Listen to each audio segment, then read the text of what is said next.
Comment fonctionne le dispositif des certificats d'économie d'énergie?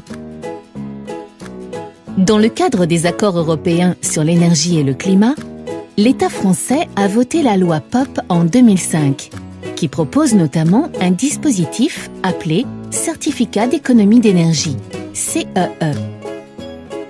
Le principe est d'inciter entre autres des entreprises ou des collectivités à réaliser des travaux pour faire des économies d'énergie en obligeant certains acteurs du domaine de l'énergie, qu'on appelle des obligés, à les financer. S'ils ne le font pas, ils s'exposent à des pénalités financières.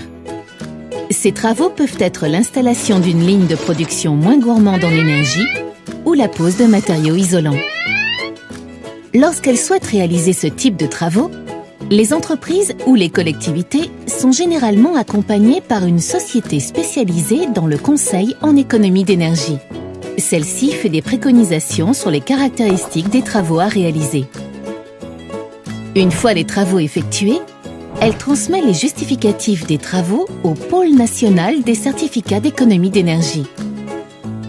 Le pôle délivre un CEE pour l'économie d'1 kWh CUMAC, c'est-à-dire cumulé et actualisé.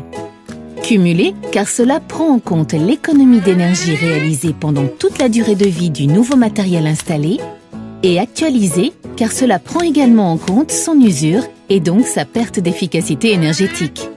Chaque type de travaux, comme la pose de matériaux isolants, équivaut à un nombre défini de certificats. Les CEA sont ensuite vendus sur le marché des certificats, qui est le lieu où s'échangent les CEA, aux obligés, tels que des fournisseurs de gaz ou d'électricité. Plus les obligés vendent de l'énergie, plus ils doivent accumuler de certificats selon des quotas fixés par l'État. L'argent issu de la vente est reversé aux entreprises et aux collectivités afin de financer une partie de leurs travaux. Pour se procurer ces certificats, les obligés peuvent également financer directement des travaux. Dans ce cas, ils peuvent s'appuyer sur l'expertise d'une société spécialisée en économie d'énergie pour les préconisations sur les travaux à réaliser et le dépôt du dossier au pôle national. L'obligé récupère alors directement les CEA sans passer par le marché. Les certificats d'économie d'énergie instaurent un véritable cercle vertueux lorsque l'action conjointe des obligés et des sociétés spécialisées dans le conseil en économie d'énergie aide les entreprises et les collectivités à réduire leurs factures énergétiques.